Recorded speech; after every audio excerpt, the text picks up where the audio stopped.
semua, apa khabar?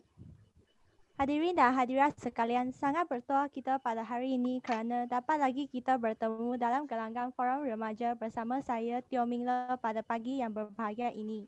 Hadirin yang disayangi sekalian, kita sedia maklum bahawa keadaan pandemik sekarang sangatlah mencabar kepada semua pihak dan sejak kebelakangan ini, satu isu telah menjadi tular dalam kalangan warga maya di media sosial iaitu mengenai vaksin. Sesuai dengan tajuk forum kita pada hari ini, konspirasi anti-vaksin, fakta atau auta. Persoalan inilah yang akan menjadi kunci utama forum kita pada hari ini untuk sama-sama kita kupas dan merungkai jawapan berkaitan isu yang sedang tular ini. Sebelum itu, marilah kita berkenalan dengan ahli-ahli panel kita pada hari ini bermula dengan panel di bahagian pencatang iaitu Saudari Alia, Saudari Najwa dan juga Saudari Puteri. Seterusnya, panel di bahagian pembangkang pula iaitu Saudara Shah, Saudara Adeline dan juga Saudari Alia. Apa khabar panel-panel kita? Baik. Terima kasih juga diucapkan kepada semua peserta yang hadir pada hari ini.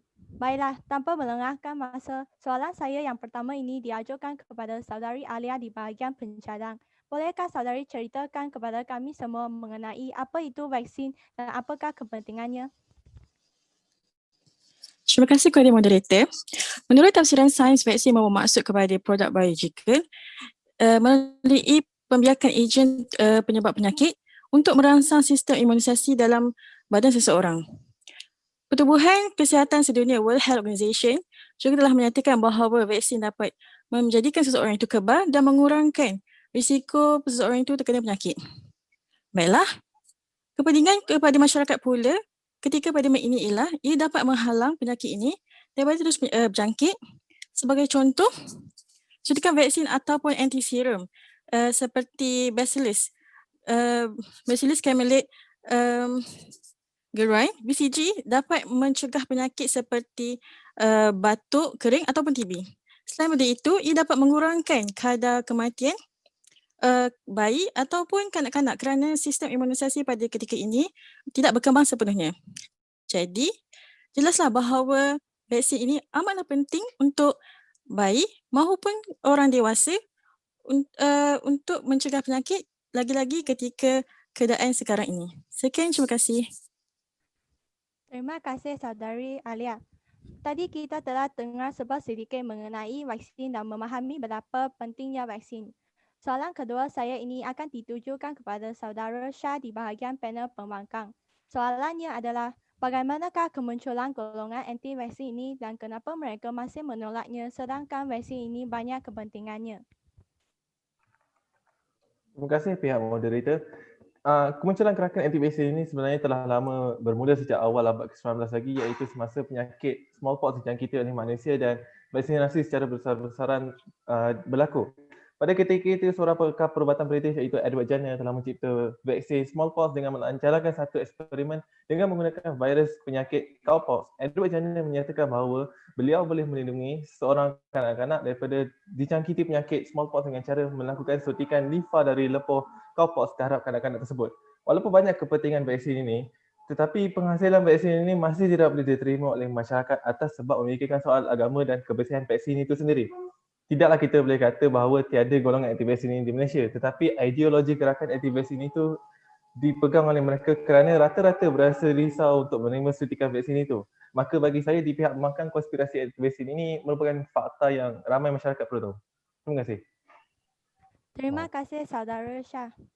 Selepas mendengar penjelasan daripadanya, saya pun berasa sedikit risau dari segi status kebersihan vaksin itu. Soalan saya seterusnya ini ditujukan kepada panel kedua bahagian pencadang iaitu Saudari Najwa. Apakah pendapat saudari mengenai status kebersihan vaksin dan apakah kesannya kepada falsafah pendidikan kebangsaan? Terima kasih moderator. Berkaitan dengan soal kebersihan vaksin itu, pada tahun 2019, Majlis Fatwa Kebangsaan telah menyatakan bahawa kegunaan vaksin adalah harus setelah melihat kepada vaksinasi itu sendiri yang telah memenuhi kelima-lima prinsip ad-daruriyat al-khams, iaitu menjaga agama, nyawa, akal, keturunan dan harta. Oleh itu, masyarakat Islam dekat Malaysia ini tak perlu nak risau untuk mengambil vaksin. Baiklah, seterusnya mengenai kesan ideologi gerakan anti vaksin kepada falsafah pendidikan kebangsaan. Matlamat utama falsafah pendidikan kebangsaan adalah untuk melahirkan individu yang seimbang dari segi jasmani, emosi, rohani dan intelek. Namun begitu, ideologi ini telah memberikan impak yang serius kepada pembentukan individu yang seimbang kerana ideologi ini banyak bercanggah dengan ilmu perubatan moden. Kita boleh tengok dekat media sosial seperti Facebook dan Twitter. Mereka ini sangat lantang dalam mempertahankan pendirian mereka tentang vaksin dan mereka sering menyebarkan ideologi mereka di media sosial. Mereka langsung tak nak dengar pendapat atau kritikan daripada orang lain. Maka jelaslah bahawa dekat sini ideologi gerakan anti vaksin banyak memberikan kesan yang buruk kepada falsafah pendidikan kebangsaan. Terima kasih. Terima kasih Saudari Najwa. Panel pencatatan kedua tadi telah menyebut bahawa masyarakat Muslim di Malaysia tidak lagi perlu berasa risau akan status kebersihan vaksin dan kita boleh mendapati bahawa maklumat FPK tidak dapat direalisasikan dengan adanya ideologi anti-vaksin ini. Soalan saya yang seterusnya diajukan kepada panel pembangkang kedua iaitu Saudara Adenin. Bolehkah saudara kongsikan mengenai kaitan antara metafizik dengan ideologi gerakan anti-vaksin? Terima kasih saudari moderator atas soalan tersebut. Pertamanya, metafizik terbahagi kepada dua iaitu metafizik dalam agama dan metafizik dalam falsafah. Namun dalam konteks ini, gerakan anti-vaksin wujud daripada perkara metafizik vaksin tersebut. Perkara metafizik yang dikatakan adalah perkara yang berlaku dalam tubuh badan manusia iaitu mekanisme vaksin dalam badan kita untuk menentang atau mencegah sesuatu penyakit. Oleh itu, vaksin mempunyai kesan-kesan sampingan sebagaimana yang diberitahu oleh pengendali vaksin. Malah terdapat juga individu-individu lain yang berkongsikan pendapat mereka mengenai vaksin ini secara pandangan semata-mata maupun mereka yang merasakan pandangan mereka perlu diambil kira dalam masyarakat. Maka dari sinilah tersebarnya ideologi anti-vaksin untuk memberi peringatan kepada semua mengenai kesan sampingan yang akan diterima agar masyarakat berfikir sebaik mungkin sebelum menerima suntikan vaksin. Terima kasih. Terima kasih Saudara Adenin. Sudah jelas bahawa metafizik ini berkait rapat dengan ideologi gerakan anti-vaksin itu sendiri. Sekarang soalan ini saya ajukan kepada panel pencadang terakhir iaitu Saudari Puteri. Apakah langkah-langkah yang boleh diterapkan untuk menghalang ideologi gerakan anti-vaksin? Okay, terima kasih saudari moderator. Banyak sebenarnya langkah-langkah yang boleh diambil untuk menghalang gerakan anti-vaksin ini, antaranya melalui pemantauan rapi gerakan tersebut. Jadi seperti yang sedang berlaku sekarang, kerajaan telah menubuhkan satu jawatankuasa khas jaminan akses bekalan vaksin COVID-19 dan melaluinya telah terbentuk satu jawatankuasa kecil komunikasi. Jadi jawatankuasa kecil komunikasi inilah yang akan memberikan maklumat yang tepat ataupun fakta mengenai COVID-19 kepada masyarakat. Selain itu, pihak berkuasa juga telah mewujudkan peruntukan undang-undang supaya pihak berkuasa dapat mendakwa gerakan anti-vaksin yang menyebarkan maklumat palsu terutamanya di laman sosial. Sebagai contoh, pihak berkuasa telah mendakwa penyebar maklumat palsu yang mengatakan bahawa suntikan vaksin human papillomavirus dapat menyebabkan keinginan seks yang luar biasa. Maka diharapkan dengan semua langkah-langkah yang diambil ini, tanggapan masyarakat terhadap penerimaan vaksin dapat dibentuk semula. Itu sahaja daripada saya. Terima kasih Saudari Puteri atas perkongsian langkah-langkah itu tadi. Soalan terakhir saya ini diajukan kepada panel terakhir kita hari ini iaitu Saudari Alia. Bolehkah Saudari kongsikan kepada kami mengenai ideologi layan gerakan anti-vaksin? Terima kasih moderator atas soalan yang diajukan. Sebenarnya banyak je ideologi yang boleh dijadikan fakta untuk menentang golongan pro-vaksin ini. Salah satunya adalah daripada sudut politik.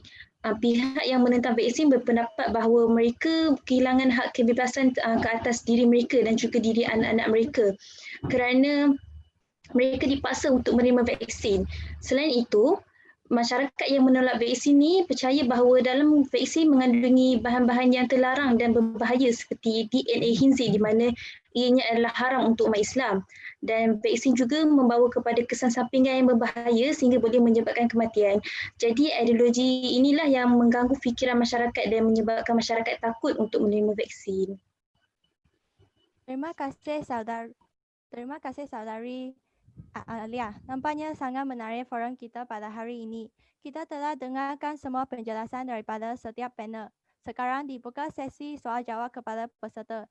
Sesiapa yang ingin bertanyakan soalan, boleh teruskan kemukakan kepada panel forum kita. Hello, saya Izzah. Saya nak ajukan soalan kepada panel pembangkang. Oleh sebab ideologi gerakan aktivasi sangat kuat pada masa ini, saya tertanya, adakah wujud sebenarnya pertubuhan atau persatuan di dunia yang menolak vaksin?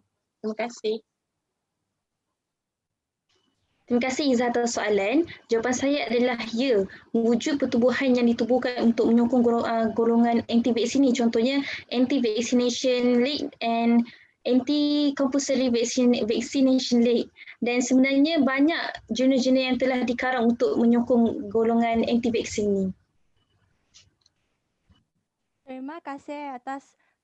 Terima kasih panel pembangkang atas jawapan itu tadi. Ada lagi yang ingin bertanyakan soalan?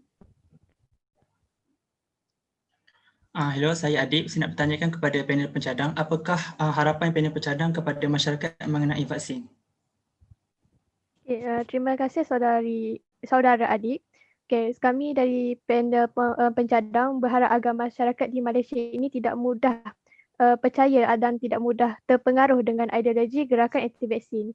Selain itu, kami juga berharap agar rakyat dapat menghilangkan keraguan dalam diri mereka terhadap kandungan yang terdapat dalam vaksin. Itu saja. Baiklah, terima kasih wakil di bahagian pencadang. Ada lagi yang ingin bertanyakan soalan? Nampaknya sudah tiada persoalan. Sedikit kesimpulan yang saya boleh simpulkan untuk forum kita pada hari ini adalah konspirasi anti-vaksin ini boleh dikatakan fakta atau dan mungkin juga boleh jadi auta.